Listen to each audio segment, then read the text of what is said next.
Olá, boa tarde a todos e a todas presentes no evento. Primeiramente, eu gostaria de agradecê-las pela escolha, né, o intuito de participar desse evento, que, por sinal, está sendo realizado com muito carinho, né? Além disso, procurando sempre se reinventar, né, procurando reinventar as formas de alicerçar e compartilhar o conhecimento científico. Ressaltando tais agradecimentos, anuncio, então, a continuidade do ciclo de palestras de hoje. E também é válido ressaltar que esse ciclo de hoje, né, essa palestra que vai se iniciar, ela vai ser norteada, né, pela temática impacto do diagnóstico genético no manejo das síndromes de câncer familiar. E essa temática, né, essa palestra, ela será apresentada pela estimada Carolina Gomes Vieira, certo? Ela que é biomédica formada pela Universidade Federal do Piauí, e aluna de mestrado no programa de pós-graduação em Biologia Molecular pela Universidade Federal de São Paulo, a Unifesp. Atua na área de pesquisa com mutações genéticas relacionadas ao desenvolvimento de neoplasias endócrinas, né?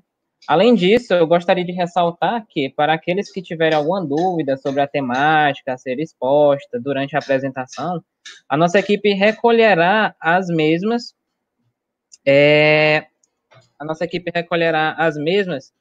para que elas possam ser respondidas, enfim, ter os devidos esclarecimentos.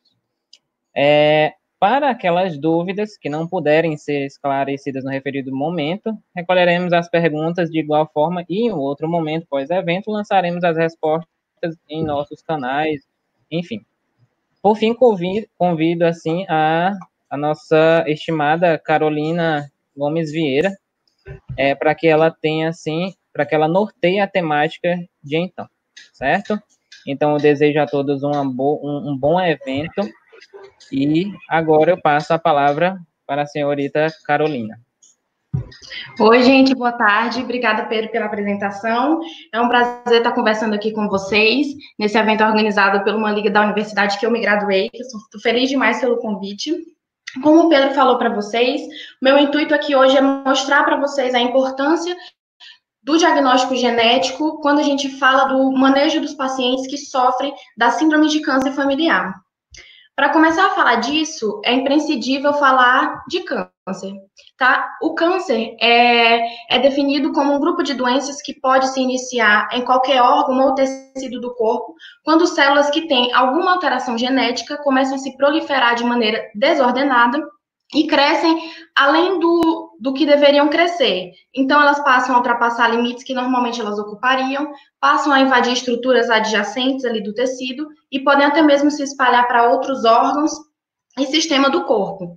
Atualmente, o câncer é o maior problema de saúde pública no mundo, tá? E é uma das principais causas de morte prematura também na população de muitos países, ou seja, morte prematura antes dos 70 anos. A incidência de mortalidade vem ocorrendo um aumento da incidência e mortalidade por câncer com o passar dos anos. Isso porque cada dia que passa a gente tem formas mais fáceis de diagnosticar, então os casos aumentam, porque a população vive mais, porque a população tem aumentado e também por fatores como desenvolvimento socioeconômico das nações. Para vocês terem noção, eu coloquei aqui uma tabelinha do INCA, que é o Instituto do Câncer aqui do Brasil. Essa tabela mostra uma estimativa que o INCA faz de novos casos apenas para esse ano de 2020 aqui no Brasil. Então, em homens, espera-se uma quantidade de 387.980 novos casos de câncer, enquanto que em mulheres espera-se 297.980 novos casos de câncer. Então, é muita coisa. Tá, quando a gente fala de câncer, é possível dividir em basicamente dois grandes grupos, tá? Os cânceres que se caracterizam como esporádicos e os que se incluem na chamada síndrome de câncer familiar ou hereditário. Os cânceres esporádicos, eles compreendem de 80% a 90% de todos os cânceres que afetam a população e se caracterizam pelo fato de que não acontece por conta de uma mutação que o indivíduo já tinha, e sim uma mutação adquirida. Então, ocorre por conta de mutações somáticas, mutações que acontecem ao longo da vida do indivíduo, e assim o câncer ocorre. Diferente dos cânceres que se classificam como na categoria de hereditários. Então, o indivíduo que tem um câncer hereditário, ele acontece por conta de uma mutação germinativa, ou seja, uma mutação que está presente desde a formação do indivíduo, lá no zigoto, e, portanto, todas as células que compõem o indivíduo têm essa mutação, o que faz com que ele tenha predisposição a neoplasias em vários locais do organismo. Então, algumas características que a gente observa nos casos de câncer hereditário, na síndrome de câncer hereditário, é um histórico familiar daquela neoplasia, um câncer que se desenvolve de forma precoce, tumores bilaterais, quando isso é possível, por exemplo, em caso de mama, ovário, rins, né? Ocorre o envolvimento de diversos órgãos, então o indivíduo está predisposto a ter tumores primários em vários locais. E alteração germinativa no DNA. É importante falar também que, por conta do indivíduo ter uma mutação presente em todas as células do seu corpo, muitas vezes as síndromes de câncer hereditário acontecem e geram não apenas neoplasias, podem ter em consequência também malformações, por exemplo, distúrbios do sistema gastrointestinal, entre outros. E é importante falar que o que bate o martelo, que é de suma importância para caracterizar um paciente com uma síndrome de câncer hereditário, é o diagnóstico molecular. Ele é extremamente importante para isso. Eu coloquei aqui uma tabelinha para vocês verem. Aqui tem as principais síndromes de câncer hereditário, não são todas, tá, gente? Existem muitas. Nessa segunda coluna, aparecem os principais sítios de mutação para cada uma, sítios onde ocorre câncer para cada uma dessas síndromes. Então, por exemplo, se vocês olharem aqui na terceira, na ataxia telangiectasia, o indivíduo está suscetível a ter câncer de mama, pâncreas, tem um risco aumentado para leucemia e linfoma, tá? Que são neoplasias hematológicas. E aqui nessa terceira coluna, tem alguns genes envolvidos no desenvolvimento dessa síndrome, tá? Por exemplo, aqui nessa primeira, vocês veem que tem vários, que é a síndrome de câncer de mama e ovário. Tem muitos aqui comparado com os outros, porque é uma síndrome que é muito estudada, já se conhece muito a respeito dela. Mas, por exemplo, esses outros que a gente vê só um, no geral, cada dia que passa se descobrem mais genes que, quando mutados, podem causar essas condições. Bom, e quando é indicado para um paciente com câncer a testagem genética? Basicamente, a testagem é indicada baseada naquelas premissas que eu mostrei anteriormente, que caracterizam uma síndrome de câncer hereditário. E eu peguei aqui uma tabelinha que mostra esse exemplo para síndrome de predisposição ao câncer de mama e ovário. Aqui tem alguns tópicozinhos que são considerados para o paciente ser indicado para a testagem. O primeiro delas é quando o indivíduo tem um tumor de mama diagnosticado antes dos 50 anos de idade, ou quando ele tem um tumor de mama triplo negativo diagnosticado antes dos 60, quando é um caso de um homem com tumor de mama, quando o indivíduo tem 2 cânceres de mama primário, quando o indivíduo apresenta concomitantemente um tumor de mama juntamente com um tumor de pâncreas ou um tumor gástrico, quando ele tem um histórico familiar que confere um alto risco, isso também fica bem discriminado aqui, ou seja, pelo menos um parente próximo que tenha tido um câncer de mama precoce, um parente próximo que tenha tido um câncer invasivo de ovário, ou um parente próximo que teve câncer de mama e ou um câncer pancreático. Tem esse último tópico aqui que é muito interessante para síndrome de câncer de mama e ovário, que é indivíduos que têm descendência dos judeus Ashkenazi, são todos indicados para fazer essa testagem, no caso das mulheres, né?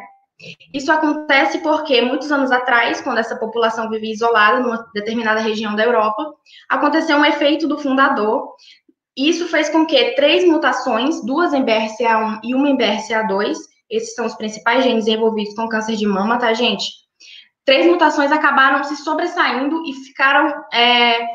acontecem de forma muito presente nessa população. Então, apesar de hoje ela já não viver mais em completo isolamento, os indivíduos descendentes desses judeus têm uma alta chance de possuir essas mutações. Então, para vocês terem uma noção, uma pesquisa nos Estados Unidos revelou que na população em geral, né, 1 a cada 300 mulheres tem mutação em BRCA1 e BRCA2, enquanto em mulheres que têm descendência desses judeus, a mutação se encontra em 1 a cada 40 mulheres.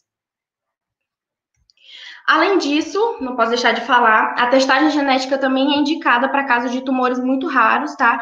Como, por exemplo, o carcinoma sebáceo, tumor gástrico difuso e o câncer de ureter também.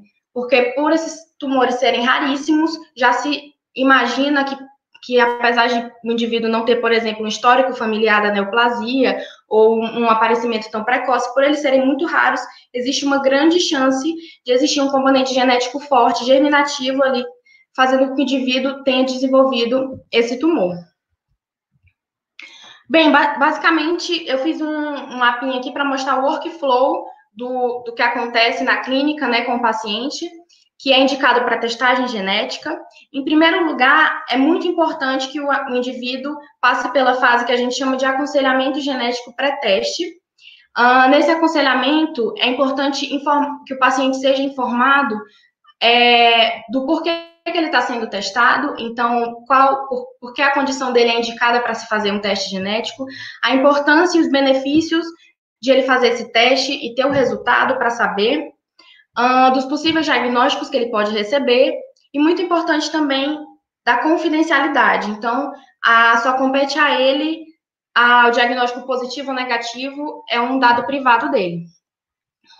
Bom, caso um indivíduo tope fazer o teste genético, uma amostra vai ser coletada, uma amostra biológica, geralmente é sangue ou realizado um swab bucal, para casos de indivíduos que fizeram transplante alogênico de células-tronco, é indicado a biópsia de pele, tá? E depois que a amostra é coletada, vai ser realizado a técnica específica dependendo de cada condição do paciente. Eu coloquei 4 aqui como exemplo, que são bastante utilizadas, existem outras também: sequenciamento de DNA, o MLPA, os painéis genéticos, tá? E o sequenciamento do genoma ou exoma completo. Vou falar um pouquinho aqui de cada uma delas. A técnica de sequenciamento de DNA ou sequenciamento de sangue, ela é capaz de detectar mutações de ponto, que a gente chama de SNPs, né? Mutações pontuais, então trocas pontuais de nucleotídeo, e também pequenas deleções ou pequenas amplificações do DNA. Eu vou dar como exemplo para vocês uma síndrome que é a polipose adenomatosa familiar, no qual se pode utilizar essa técnica. Então, a polipose adenomatosa familiar é uma síndrome de herança autossômica dominante, tá? Muitas vezes, essa síndrome está relacionada com mutações no gene supressor de tumor denominado APC. Nessa síndrome, os indivíduos têm uma grande predisposição ao câncer de cólon, né? Então, eles desenvolvem centenas a milhares de pólipos adenomatosos no cólon e no reto. E, além disso, eles também estão muito predispostos a terem alguns tumores de tecido mole, osteosarcomas, malformações dentárias também. Então, o diagnóstico é bem importante. Geralmente, esses indivíduos desenvolvem essa condição a partir dos 16 anos de idade. Então, é muito jovem, muito cedo na vida. Bom, na polipose adenomatosa familiar relacionada ao gene APC, 90% dos casos pode ser diagnosticado através da técnica de sequenciamento de DNA, porque as mutações em APC, nesse caso, são mutações de ponto, mutações pontuais. Bom, uma segunda técnica disponível é o MLPA, que é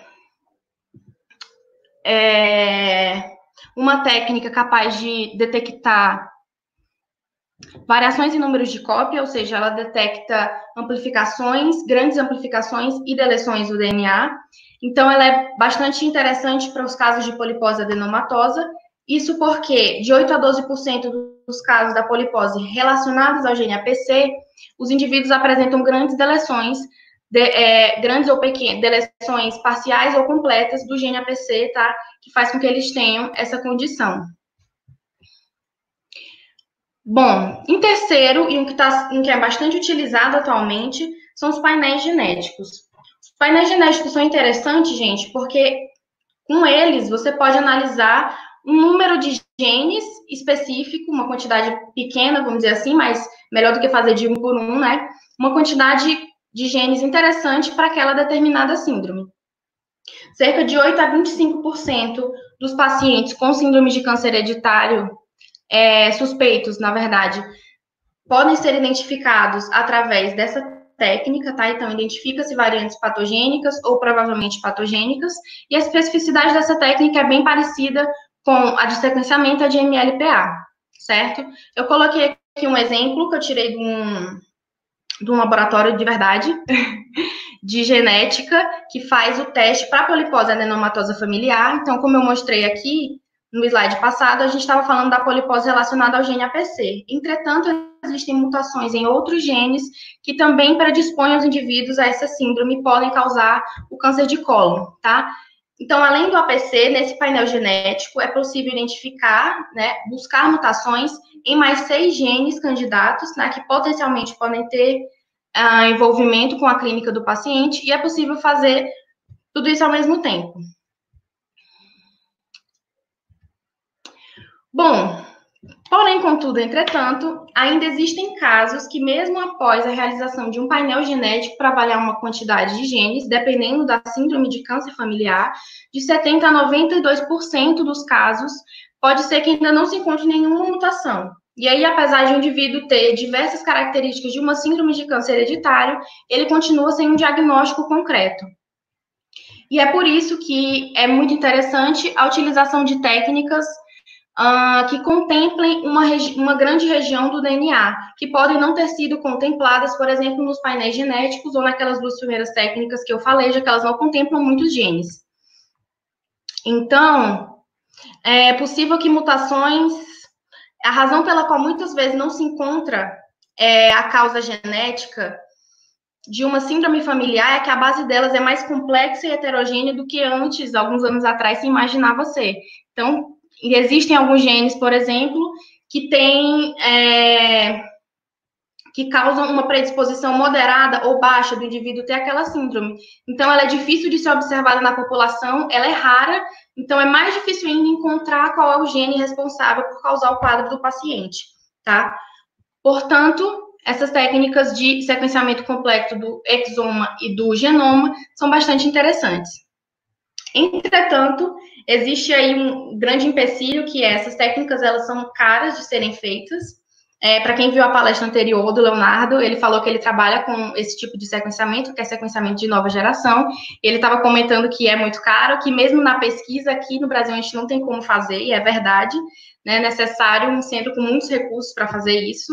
Então, para o método diagnóstico, o sequenciamento completo do exoma e do genoma ainda não é uma realidade muito próxima para a gente, pelo menos aqui no Brasil, né? Bom, um outro empecilho além do preço é que essa técnica, ela depende de um aparato complexo de bioinformática para poder ser realizada, tá? Além disso, é exigida uma grande capacidade de armazenamento, porque vocês imaginam, aqui uma grande, uma parte muito, uma porcentagem muito grande do genoma é sequenciada, então é preciso de um estoque de dados muito grande. E, além disso, essa técnica gera uma grande quantidade de VUs, né, que eu vou falar para vocês. Então, de uma forma geral, o sequenciamento completo do exoma e do genoma acaba ficando mais para pesquisa. Ele é extremamente importante, tá, gente? Foi a partir dessa técnica que, nos últimos anos, descobriu-se vários e vários genes que estão envolvidos com a causa de síndrome de câncer familiar. Eu falei aqui que ele gera alta quantidade de VUs, e eu vou falar disso aqui para vocês agora, e do porquê que ele é importante. As VUs, gente, são variantes de significado incerto. Eu tô falando delas aqui porque na clínica elas são meio que um problema diagnóstico, tá? As variantes de significado incerto, como o próprio nome fala, é uma variante que foi encontrada ali, vamos dizer assim, uma troca de base no DNA, trocou adenina por uma guanina, foi encontrado lá no teste de um paciente. E não se sabe se essa variante é uma variante benigna, é uma variante potencialmente patogênica, é uma variante patogênica. Então, ela gera um grande impasse no momento de descrever isso no resultado do paciente.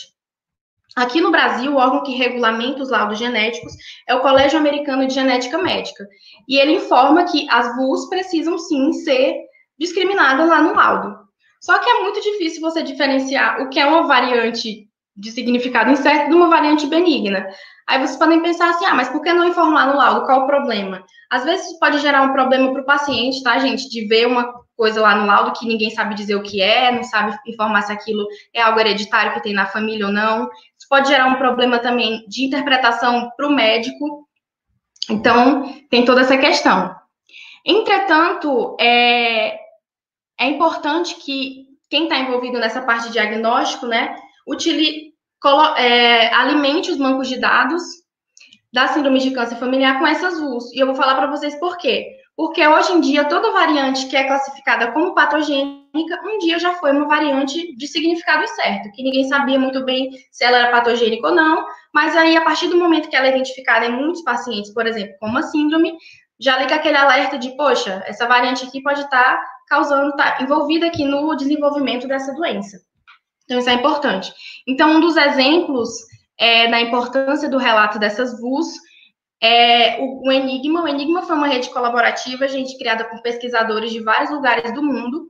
Esses pesquisadores criaram essa rede porque vários deles que estudavam câncer de mama e ovário, tá? Começaram a encontrar variantes genéticas em BRCA1 e BRCA2 de mulheres que tinham câncer de mama e ovário. Então, só que eles não sabiam muito bem classificar e definir se aquelas variantes eram patogênicas ou não. Então, vários pesquisadores se juntaram e falaram, vamos começar a alimentar aqui esse banco de dados, triar essas variantes e chegar a um consenso se elas são realmente variantes patogênicas ou não. Isso teve um resultado muito bom, porque, como eu falei para vocês lá atrás, BRCA1 e BRCA2 são genes principais envolvidos em câncer de mama e ovário hereditário, tá? E aí, essa rede de banco de dados colaborativa de pesquisadores que foi criada a princípio somente com essa intenção de alimentar as VUs, faz um trabalho até hoje muito importante de classificação das variantes que aparecem em outros genes, não só BRCA1 e BRCA2, mas também coleta dados clínicos e populacionais a nível global, que são muito importantes para essa síndrome, para descobrir mais acerca dessa síndrome. Vamos lá. Então, falei um pouquinho dos testes genéticos para vocês. Então, depois que o paciente passa pela fase de aconselhamento, coleta de amostra e é submetido a um teste, ele só pode ter dois resultados, né? Ou negativo ou positivo para uma mutação sabidamente patogênica. No caso de o paciente receber um resultado negativo, ele é tratado como um paciente que tem apenas um câncer esporádico. Não importa se ele tenha várias outras características que podem prever o contrário. Ele é tratado como um paciente que tem um câncer esporádico. Até que se prove o contrário, né? Vai que em algum momento aí se descobre um novo gene relacionado com a doença dele e ele muda de classificação. Mas até então, é um câncer esporádico. E o que acontece no caso de pacientes que testam positivo para mutação? E aqui é muito importante, por quê? Porque a gente segrega os pacientes em dois grandes grupos, como eu falei lá no começo, um câncer esporádico e um câncer hereditário. Os pacientes que testam positivo, existe um guideline todo para cada síndrome, tá? Que norteia o tratamento deles, dependendo de que mutação aquele paciente tem. Para ilustrar isso e deixar mais fácil, eu trouxe o exemplo da neoplasia endócrina múltipla do tipo 2 para mostrar para vocês. Essa é a doença que eu estudo, né, no meu grupo de pesquisa. Ela é uma doença que é uma síndrome, né, que predispõe os indivíduos a carcinoma medular de tireoide, tá? Que é um tumor maligno que ocorre nas células parafoliculares da tireoide, ao feocromocitoma e ao hiperparatireoidismo, tá? Que são tumores benignos, que eu vou falar um pouquinho lá na frente. O principal gene envolvido no desenvolvimento dessa síndrome é um gene que é chamado de RET. O gene RET, ele codifica um receptor tirosina quinase. Eu coloquei a imagenzinha aqui só de forma ilustrativa. Essa aqui é a porção extracelular do receptor, e essa aqui é a porção intracelular do receptor. E as mutações no gene RET levam a consequências, tá? Na função do receptor RET. E existem diversas mutações que podem causar essas condições. eu coloquei aqui do lado, esses nomezinhos aqui, cada um representa uma mutação, tá, gente? Só que aqui já na proteína. Não quer dizer que um paciente ele tem todas, geralmente ele tem uma, em alguns casos o paciente tem duas juntas. Aqui nessa tabelinha, as mutações estão dispostas de uma outra forma, mas é para mostrar basicamente a diferença da penetrância da doença, tá? Das consequências no paciente, dependendo da mutação que ele tem. Então, por exemplo, aqui nessa coluna existe o nível de risco dos pacientes a ter o carcinoma medular de tireoide. Cerca de 90 a 100% dos pacientes com mutações são acometidos, tá? Entretanto, dependendo da mutação, existe uma variação na chance de acometimento. Então, por exemplo, todos os pacientes aqui que têm MOD, que são a maioria, têm um risco moderado para desenvolvimento do carcinoma medular de tireoide. Enquanto que os pacientes que estão aqui no H, que são os pacientes com mutação em 634 e 883, já têm um risco alto. Enquanto que tem uma mutação, que é a M918T, que predispõe os indivíduos a um risco altíssimo de carcinoma medular de tireoide. E aí você me pergunta, tá, mas isso faz diferença mesmo na vida do paciente? Na prática, gente, faz muita diferença, tá? Para vocês terem uma noção, os pacientes que têm essa mutação em 918, a mutação ela é tão potente que é recomendado que o indivíduo faça uma tireoidectomia, ou seja, que é retirar a tireoide totalmente para impedir o aparecimento do câncer antes do primeiro ano de vida, tá? Porque estudos relatam que pacientes com 5 anos de idade já correm um risco altíssimo de sofrer metástases. Enquanto que aqui, os pacientes que têm um risco somente alto, têm indicação de fazer também nos primeiros 5 anos de vida, tá? Mas não é um caso tão complicado quanto da mutação em 918, tá? A indicação é fazer aos 5 anos de vida ou um pouco antes disso. Enquanto isso, essas mutações aqui que conferem risco moderado para o carcinoma medular de tireoide, o indivíduo não precisa fazer uma tireoidectomia urgente, o câncer, o tumor ele se desenvolve de uma forma mais devagar, então isso dá um tempo para o paciente pensar. Ele tem a oportunidade, por exemplo, de ficar fazendo exames regulares, como a dosagem de calcitonina, que é usada como um marcador para esse câncer, tá? Então ele pode ficar fazendo essa dosagem, se houver um aumento da dosagem de calcitonina além do limite normal, pode ser um sinal de que o câncer está se desenvolvendo e ele pode optar por realizar a tireoidectomia. Ou mesmo ele pode optar por fazer uma tireoidectomia de forma profilática, para não ter que viver com esse peso esse fardo de viver fazendo um exame, pode ser que um dia chegue lá e descubra que o tumor está se desenvolvendo.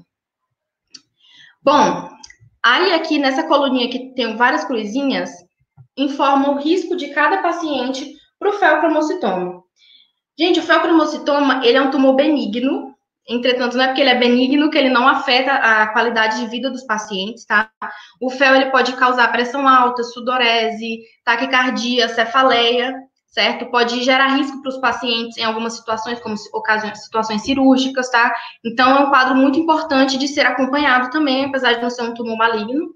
É um tumor benigno que ocorre na medula adrenal, nas adrenais, tá? Que são as glândulas que ficam acima dos rins. E aqui, a partir das cruzinhas, né, para cada mutação, se tem o risco do paciente de desenvolver essa condição. Então, por exemplo, quem tem só uma cruzinha tem aproximadamente um risco de 10% de desenvolvimento da condição. Quem está com esse tracinho aqui é porque não desenvolve. E quem tem duas ou mais tem um risco aí de 20% a 50% de desenvolver. Então, você já pode imaginar que um paciente que sofre dessa mutação, que é a 768, ele não tem um risco de desenvolver o feocromocitoma, apenas o carcinoma medular, o que já exclui ele de um grupo de risco para o feocromocitoma, então ele não precisa ficar fazendo acompanhamento para saber se vai desenvolver esse tumor benigno, porque ele está fora dessa estatística.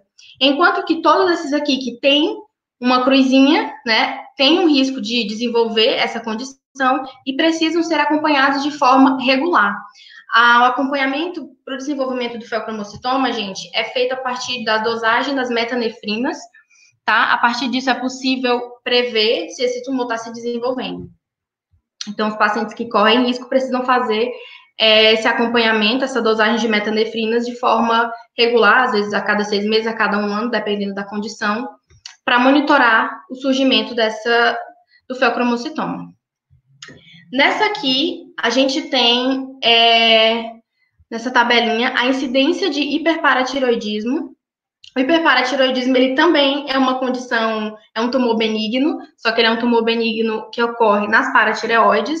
Entretanto, ele também afeta a qualidade de vida dos pacientes, então é importante que ele seja monitorado, tá? Ele é capaz de causar hipercalcemia, nefrolitíase, nefrocalcinose e, em alguns casos, até mesmo insuficiência renal. Ele já tem um risco mais baixo de acontecer, diferente desses dois primeiros, do carcinoma medular de tireoide e do feocromocitoma. Então, se vocês verem aqui, para uma mutação o risco é bastante alto, que é a 634, mas para várias outras não existe nenhum risco, né? E para as outras, e para algumas o risco é baixo, tá? De uma forma geral, geralmente só 10% dos pacientes que têm predisposição, que tem uma mutação que os predispõe, desenvolve o hiperparatiroidismo. E é importante saber também os indivíduos que estão sujeitos ao desenvolvimento dessa condição, porque ela é uma condição passível de ser monitorada, tá? Então, o monitoramento do aparecimento do hiperpara é feito através de dosagem de PTH, que é o paratormônio, que é liberado por essas glândulas. Então, quando ele fica acima do normal, nesses pacientes que têm a suscetibilidade, é muito provável que o hiperparatiroidismo esteja se desenvolvendo ali. Vamos lá. Bom, e aí, no caso de um indivíduo testar positivo na família, né, infelizmente, por ser uma mutação hereditária, o caso não vai acabar ali nele, né? Então, é de extrema importância investigar os outros casos na família. Geralmente, a indicação são para os parentes de primeiro grau daquele indivíduo que testou positivo para a mutação específica.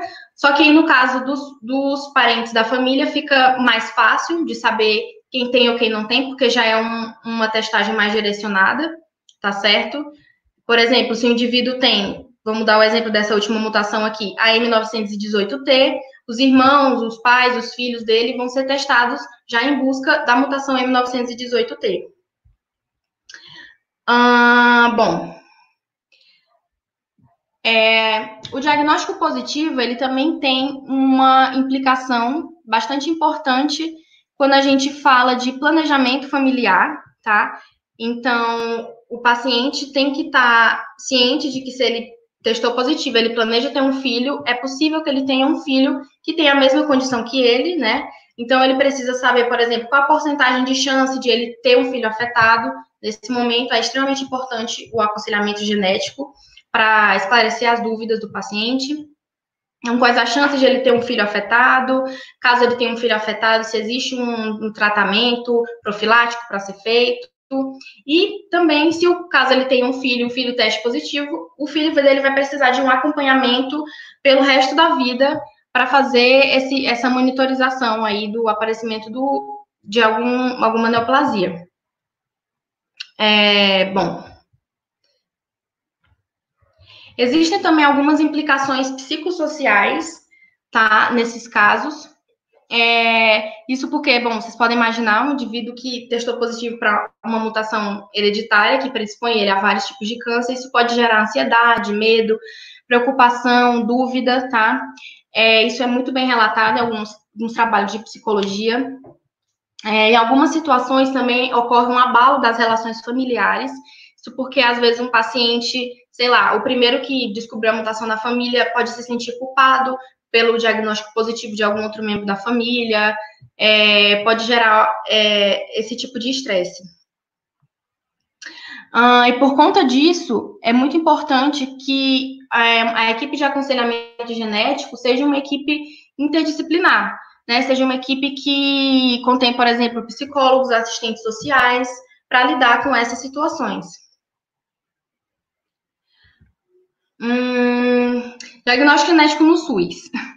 Depois que eu decidi trazer esse tema aqui para vocês, eu fui dar uma pesquisada, né, se o SUS disponibilizava da testagem genética, né, porque como eu mostrei aqui para vocês, acho que ficou bem claro da importância que é o indivíduo ter o seu diagnóstico, né. Então, existe um grupo na sociedade que envolve pacientes, profissionais de saúde, pesquisadores que brigam por essa causa, que é que os pacientes tenham acesso à medicina personalizada, né, já que um paciente que ele é tratado corretamente, de forma direcionada, ele pode ter uma chance de sobrevida maior, ele tem um prognóstico melhor, ele pode ser tratado de uma forma mais direcionada, isso aumenta a chance dele de sobrevida, tá? E aí eu fui pesquisar, o que tem até hoje é um projeto de lei que está tramitando desde 2013, se não me engano, mas aparentemente já está nas fases finais desse processo, vai ser concluído, né, se vai ser aceito ou não, que é um projeto de lei 26520, que pretende oferecer para as mulheres com câncer de mama, com câncer de mama ou câncer de ovário, perdão, que se encaixam naqueles pré-requisitos que eu mostrei lá no início, tá? Que tem um histórico de câncer precoce, um histórico de câncer na família. Então, esse projeto de lei pretende incluir essas mulheres no SUS para que elas tenham direito a fazer gratuitamente o teste genético para mutações em BRCA1 e BRCA2 e saber da sua condição, tá? Pelo que eu pesquisei, era só esse, tá? Até o momento, a posição do SUS em relação a isso, o diagnóstico genético. Então, essas técnicas, eu não sei se alguém tem alguma vivência de biologia molecular, mas técnicas de biologia molecular, elas não são baratas, né? Então, são testes caros. Se vocês derem uma olhada nesses sites que fazem, tipo assim, tem painel genético de R$3.000, é daí para cima. Então, é bem complicado. Depois de tudo que eu mostrei, acho que ficou claro aqui a importância dos pacientes terem um acesso democrático a esse diagnóstico, né, gente? Bom, era isso que eu tinha para falar para vocês. Quero agradecer a Liagem pelo convite. Como eu falei, fiquei muito feliz. Agradecer ao meu grupo de pesquisa de neoplasias endócrinas múltiplas e neoplasias tiroidianas lá da Unifesp. E a minha agência de fomento da minha pós-graduação, que é a CAPES. O meu contato está aqui, gente, se vocês tiverem alguma dúvida em relação ao assunto. Eu sei que tem muito aluno aqui que é da graduação, que tem a ideia de fazer uma pós-graduação. Então, se alguém tiver interesse no programa de Biologia Molecular da Unifesp e tiver alguma dúvida aí que eu possa sanar, vocês podem me mandar e-mails, que eu vou ficar feliz demais de responder vocês. Tá ótimo, então, Carolina, nós, né, na verdade, nós só temos a lhe agradecer, certo, pelo rico conhecimento que você nos trouxe nessa tarde, e, assim, conhecimento é um processo de construção, implica em um processo de construção, né, contínuo, por assim dizer, e é justamente falando isso que eu tenho algumas perguntas, né, que foram selecionadas aqui. Eu vou colocar elas em ordem, tá? Para ser mais justo. Agora, eu só pergunto a vocês, você prefere em grupos de perguntas ou individualmente? Pode ser uma de cada vez, acho que fica mais fácil. Tá, tudo bem então. Pois, a primeira pergunta foi da Andrea Rossi. A pergunta é a seguinte: Carolina, boa tarde, tudo bem? Qual a sua opinião sobre o câncer por exposição à radiação por proximidade curta de torres? Aí ela coloca variadas em cidades. Essa é a primeira pergunta. Você pode repetir, por favor? Não entendi. Qual a sua opinião sobre o câncer por exposição à radiação por proximidade curta de torres em cidades? Eu acredito que ela esteja se referindo àquelas torres de transmissão. Ah, tá. Oi, André, tudo bem? É o seguinte, eu não tenho nenhuma, eu não sei desse assunto que você está perguntando, desse fator de risco aí para o câncer, eu não sei mesmo responder. Não tenho noção. Certo. Aí aqui, Ana Júlia Lima, ela fez duas perguntas, então acho que dá para fazer as duas aqui, mas individualmente, vamos lá. Os biomédicos são habilitados para fazer o aconselhamento genético? Essa é a pergunta. E se sim, qual seria a especialidade? Pois só vejo médicos habilitados para essa área de aconselhamento. Olha, Ana Júlia, eu sei de um programa que existe, se não me engano, em Ribeirão Preto, que biomédicos podem fazer para fazer aconselhamento genético. Esse é o único local que eu sei que tem esse curso. E para fazer isso, você precisa ter essa habilitação, né? Para fazer a parte de aconselhamento genético. Você pode dar uma olhadinha, eu não sei se é na USP de Ribeirão Preto, mas, se não me engano, é na USP de Ribeirão Preto que tem esse curso, e os biomédicos podem fazer e se tornar habilitados para fazer o aconselhamento genético. Certo, e ela mesma tenta sanar uma dúvida, ela, Ana Júlia, né? Diz, eu tenho o costume de fazer muitos exames, principalmente ultrassom e com outros, né? E ela quer saber se isso, né, essa recorrência em fazer exames de ultrassom pode contribuir para uma evolução de um CA. Evolução de um CA? De um câncer, será? Isso, pela descrição dela, acredito que ela esteja referindo a isso.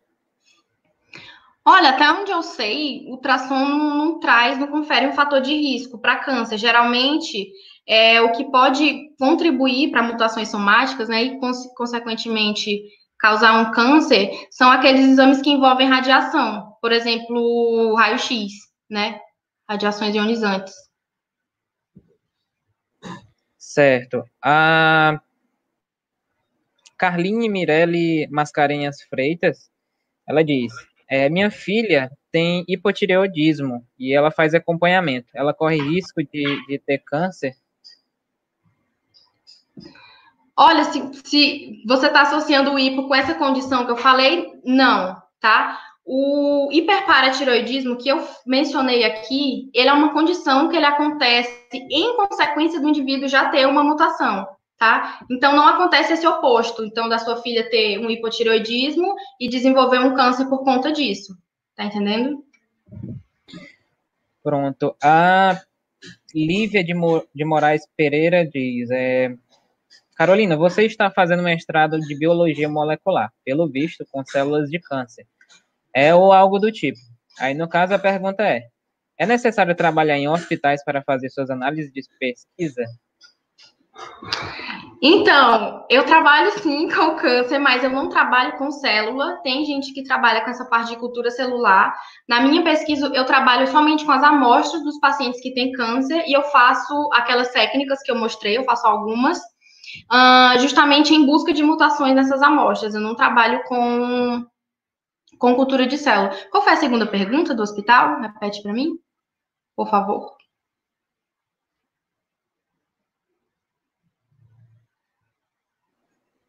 Sim, a pergunta é necessário trabalhar em hospitais para fazer as suas análises de pesquisa? A pergunta só foi essa, na verdade. Para ver a minha análise de pesquisa, eu vou ver se eu entendi a tua pergunta. Se você está falando dessa parte de cultura de célula, é possível, né, e geralmente é o que acontece, se trabalha com cultura de célula em laboratórios de pesquisa, tá? Em relação a trabalhar em hospital, o que eu faço eu trabalho com amostras de pacientes que vêm sim do hospital, porque na Unifesp existe um núcleo onde se recebe pacientes com diversas doenças, dentre elas a neoplasia endócrina múltipla, que é a que eu trabalho. Tá? Então eu consigo ter acesso fácil a esses pacientes por conta desse serviço hospitalar. Espero ter resolvido aí a pergunta. Ótimo. Várias perguntas, inclusive. Olha, aqui tem uma outra pergunta, é do Leonardo Santos Lemos. No caso, ele é um pedido, né? Uma pergunta. No caso, ele diz o seguinte: pode falar mais um pouco sobre a área de biologia molecular na Unifesp? Sobre a área de biologia molecular na Unifesp. Vamos lá. Acho que você está falando da pós-graduação, que é o que eu faço. É o seguinte, lá tem diversos laboratórios. Eu, por ter muita afinidade com essa parte de genética médica desde sempre, eu busquei um laboratório que fizesse biologia molecular / genética, que é o que eu trabalho. É um dos que tem lá. Eu não sei se tem algum outro que faz essa parte de genética médica, mas lá também tem muitos laboratórios que trabalham com a parte de biofísica, tem alguns que trabalham com a parte de muitos, na verdade, que trabalham com essa parte de proteômica, sabe? Analisam função proteica, alguns analisam função proteica, inclusive em câncer, por exemplo. Então, tem vários, assim, tem muitas oportunidades. Uma dica que eu dou para você que quer ter uma noção dos ramos de pesquisas que são possíveis no meu programa de pós-graduação, é você procurar o site do programa de pós-graduação em Biologia Molecular da Unifesp, porque lá você consegue ver todos os orientadores e ver as linhas de pesquisa também no qual cada um trabalha, tá? Então, Você pode não gostar de genética médica como eu, mas gostar de uma outra área e ser contemplado por alguma das linhas de pesquisa. E tá tudo lá no site. Certo. Uma outra pergunta vem do João Victor Gonzaga Xavier. A pergunta dele é a seguinte: é possível configurar biorreceptores para o reconhecimento de células cancerígenas sem o glicocálice? Eu não sei responder essa pergunta. Eu não sei, não tenho conhecimento desse assunto. Certo. Agora, levando em consideração a questão do tempo, né? Que a gente tem uma pergunta aqui que não estou entendendo esse nome, Luiz Adro. A mamografia desde cedo poderia propiciar a neoplasia na tireoide? A mamografia desde cedo pode propiciar neoplasia na tireoide? Isso, é o que ela colocou aqui na pergunta. Não, a mamografia é um exame de prevenção, né? Um exame de prevenção para o câncer de mama. Ela não tem a ver com câncer de mama e a mamografia ela não predispõe a nenhum outro tipo de câncer. Ela é um exame realmente que só serve para buscar aí um câncer de mama já existente. Certo, agora nós temos a última pergunta que foi listada aqui pela nossa equipe, que é a seguinte: gostaria de saber sobre a possibilidade de homens terem câncer nas mamas com o caso de câncer de CA, no caso, câncer de mulheres na família. Essa pergunta aqui foi um usuário que tem um nome meio estranho aqui, mas enfim, a pergunta é essa. No caso, é se existe chance de câncer de mama num homem se tem um caso de câncer em mulheres na família, é isso? Isso, perfeito. Olha, geralmente, os cânceres de mamioma, eles são muito raros. Se você parar para pensar, o câncer de mama, ele acomete o tecido da mama. Então, uma mulher que tem uma grande extensão, um grande volume de tecido mamário, ela tem muito mais chance de ter o câncer, tá? Eu não sei explicar para você se você tem um caso, eu imagino que não, né? Você tem um caso de uma mulher na família, não predispõe os homens tanto assim. Não sei se existe uma porcentagem, mesmo que pequena. Acho que tem que dar uma olhada. Mas imagino que não, porque eles são é bem raro de acontecer. Ótimo, então. Carolina, Pedro Vitor, né, membro aí da Aliagem, eu gostaria de agradecer, tendo em vista que pelo menos não teve mais nenhuma pergunta listada aqui pela equipe. E eu gostaria de agradecer, certo, a sua presença, o conhecimento aí compartilhado conosco nessa tarde. E, além disso, convidar, na verdade, todos os inscritos e os que estão acompanhando o evento, né, que ainda ficassem para as próximas atividades. No caso, vai ter um sorteio após essa palestra, certo? E, Carol, muito obrigado, viu? Eu que agradeço, Pedro. Uma outra coisa também que eu queria falar, né, mais uma retificação, é que como alguns inscritos, né, puderam comentar no chat, estava monitorando aqui, acerca dos horários, né, e realmente a gente reconhece que teve um erro, por exemplo, no horário da palestra da Carolina, né, mas esse erro já foi alterado, né, a gente colocou lá 4h30, e para as próximas a gente verificou que está tudo certinho, certo? Então pode confiar no horário que está lá na plataforma. Aí uma outra dúvida que a gente pôde verificar foi quanto à questão dos links, né? A nossa equipe, ela tem um certo controle no que diz respeito à antecedência, certo? Aí, a partir daí, vamos colocar nessas palavras, existe um certo delay para com a plataforma. Pedro, quer dizer que a Aliagem não se responsabiliza totalmente por esse problema? Não, não é bem assim. Na verdade, a gente se responsabiliza até porque a gente imprevistos acontecem, inclusive com questões de tecnologia, enfim, transmissão. Então, a gente só tem a pedir desculpa por alguma coisa equivalente a esse problema, certo? A gente vai, a partir dessa palestra em diante, a gente vai tentar disponibilizar esses links com mais antecedência, para que todos possam conferir em tempo real, para que não enfim, já contando com esse possível atraso, certo? Que realmente a gente não previa isso, certo? Então, eu só gostaria de agradecer, né, de agradecer a palestrante. Eu gostaria de agradecer a todos e a todas que estiveram presentes no dia de hoje, pela preferência, pela paciência e pelas perguntas que a gente verificou no chat.